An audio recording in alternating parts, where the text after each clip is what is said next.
Bonjour, c'est Nestilson ici. Voici une petite vidéo en réponse d'une question que j'ai reçue cette semaine.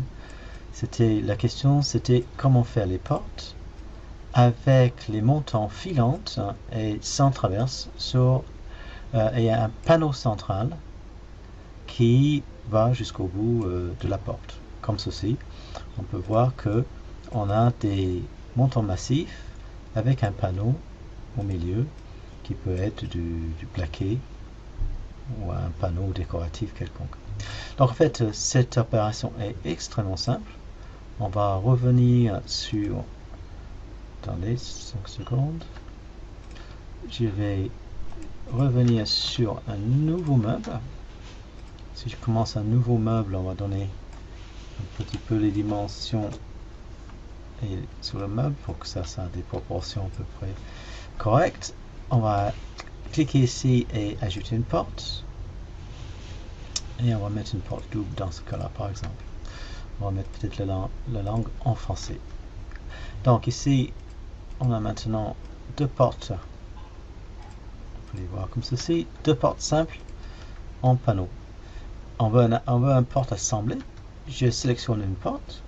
On va éditer sa structure et créer un assemblage.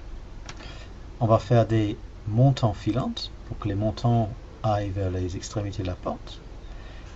On va mettre un panneau intermédiaire. Imaginons qu'on met un panneau en chaîne.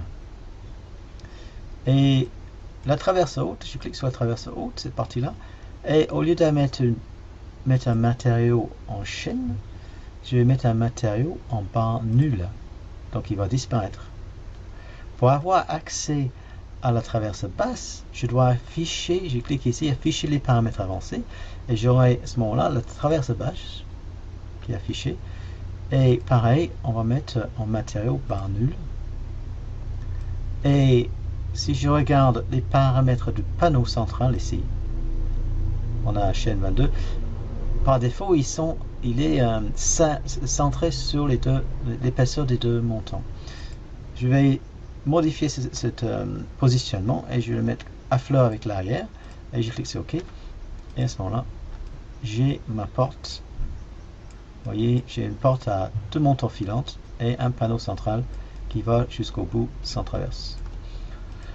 Pour que l'autre porte ait la même structure, le plus simple, c'est tout simplement de copier. À ce moment-là, ici sur les propriétés, je suis sur le porte numéro 1. Si je ouvre le porte numéro 1, et puis dans le menu, j'ai fait copier la structure.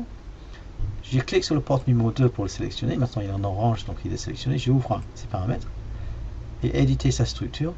Et je vais simplement coller la structure. Donc j'ai copié, collé la structure sur la deuxième porte. Et voilà, j'ai deux portes maintenant à structure montant filante en bois massif et panneau en 22 mm. Voilà, c'est simple et j'espère que ça vous a été intéressant et j'espère vous revoir dans une autre vidéo de formation pour les boards. Merci beaucoup, à bientôt.